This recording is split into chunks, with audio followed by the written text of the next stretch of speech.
Welcome to Answers from the Stairs, an off-the-cuff chat with Chris Vester. On this show, Chris provides insight on all areas of your life, whether it be your business, your relationships, or your health. Chris is a longtime business owner and coach looking to help everyone and anyone find their purpose and beat mediocrity. In his experience, he can teach anyone to reach their true potential. If you're ready to realize your God-given talents, then welcome to the show. So, finishing up part of the podcast by John Maxwell, I said I started the other day about going from frustrated to fulfillment.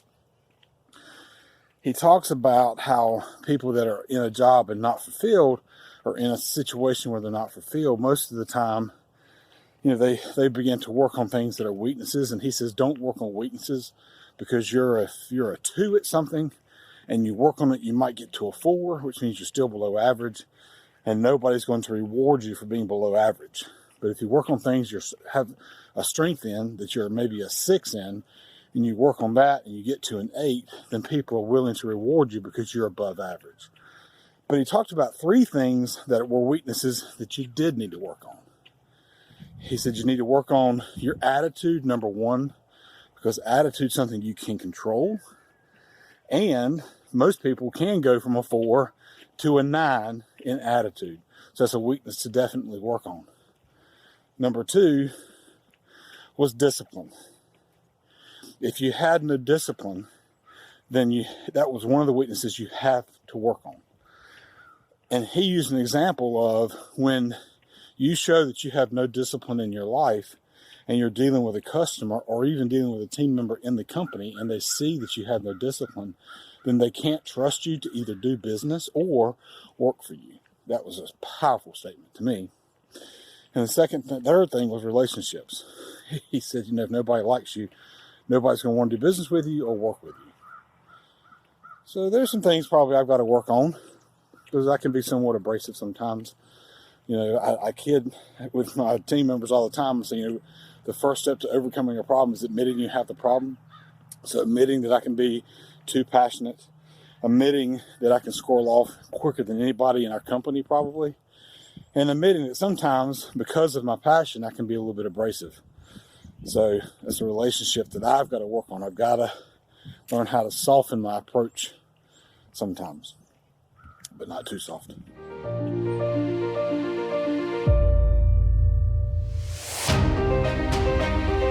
So, of course, it's Wednesday morning, and my Wednesday morning routine is almost always the same, and that's listening to the John Maxwell Leadership Podcast. And it's part 2 of a series he did about the makeup of a leader, like the 5 things he considers to be the most important when it comes to becoming or being a leader. And this week, he talked about attitude and teachability. And he begins the podcast by saying your ability determines your capability to doing something. Are you capable of doing it? That's ability. Motivation determines whether you do it or not. People don't do things based on their ability. They do things if they're motivated to do them. Whether they're capable or not doesn't matter. It's all about motivation. And then attitude determines how well you do it. And he really breaks it down into all these different categories of how to judge people's attitudes. And one of the things he says, and it's pretty obvious, is you all know somebody the minute they walk in the door where they have a good attitude or not. It's all over their face. It's in their body language. And he says it's sad that people believe, because attitude's a choice. You choose your attitude every single day. You choose how you respond. In the heat of the moment, it may not feel like a choice, but it is a choice.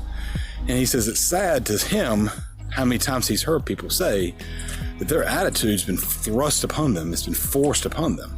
When in reality, it's just how they're responding to some type of a stimulus. And it's really more than anything, it is a reflection of their self-worth.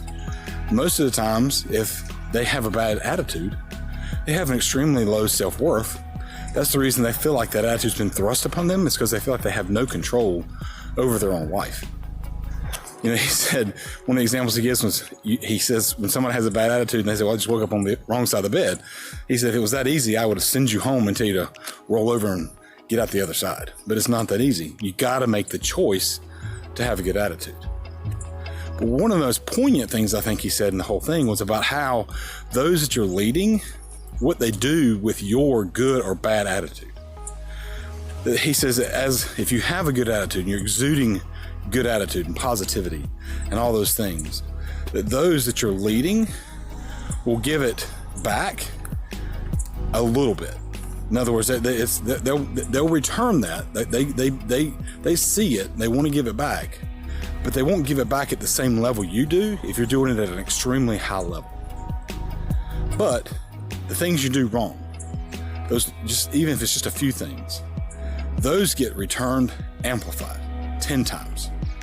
So it's much harder to exude a good attitude through your workplace or through an area that you're in than it is the negative. The negative always seems to take fire or take root much quicker, which is why it's so important that every single day that crosses over our head, we wake up and choose to have a great attitude, even when circumstances are not good. I can tell you that's probably the hardest thing for me.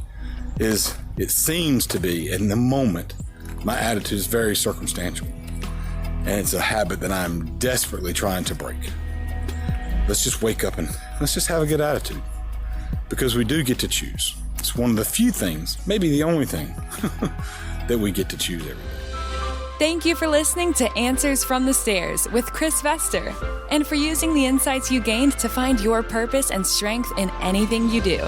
Tune in next week for another chat with Chris, and don't forget that reaching your true potential is not easy, but it's worth the work to find it and live in it. Until next time.